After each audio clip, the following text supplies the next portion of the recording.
The shipment of goods proved to be an expensive and grueling task for both Americans and Europeans alike.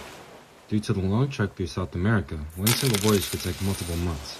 Building a canal through Central America could not only significantly shorten the time, but would also make trade between the Atlantic and Pacific coasts considerably cheaper. In 1880, the French were the first to attempt to physically build a canal through Panama, a province of Colombia at the time. Ferdinand de Lesseps, the developer of the Suez Canal in Egypt, led the endeavor. By 1889, the French attempt went bankrupt, accompanied by the loss of 20,000 lives due to malaria and other tropical diseases.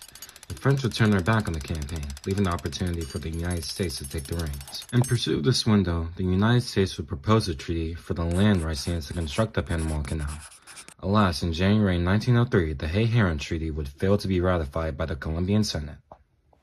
In response, President Roosevelt would dispatch U.S. warships to Panama City and Colon in support of Panama's independence from Colombia.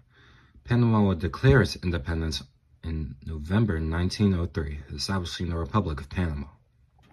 The U.S. would then negotiate the Hay-Bernavarola Treaty of 1903. The treaty entailed the purchase of a 10-mile strip of land for $10 million, and this land would be used for the construction of the canal. The treaty also guaranteed the freedom of Panama through an annual annuity of $250,000. During the process of construction, the U.S. faced many deaths through things like yellow fever and malaria. This would be the cause of deaths of hundreds of workers until some diseases were pinpointed towards mosquitoes from personal accounts of survivors of yellow fever. The problem of yellow fever would be solved through killing off mosquitoes through spraying kerosene in water sources. Malaria would still be a very strong problem on the worksite, having hospitalized 80% of the workforce by 1906. This would also mean a staggering amount of deaths through accidents as well. In the Colorado Colt, there would be the use of over 60 million pounds of dynamite, and some of it would go unignited and later exploded through the use of excavating machines. Workers with severe injuries would need to have some body parts amputated, making the construction site resemble a battlefield. By the end of construction, there would be 5,855 deaths, having an estimated 500 deaths per mile. George Washington Gonzalez proposed a log-type canal, an idea President Roosevelt agreed with.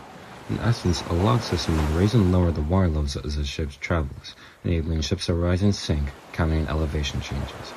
Due to the extremity of the canal, the overall mass, dimensions, and designs outclassed any other existing structure in the world, making it an engineering wonder. The chief designers included Lieutenant Colonel Harry Hodges, Henry Goldmark, and Edward Schildhauer.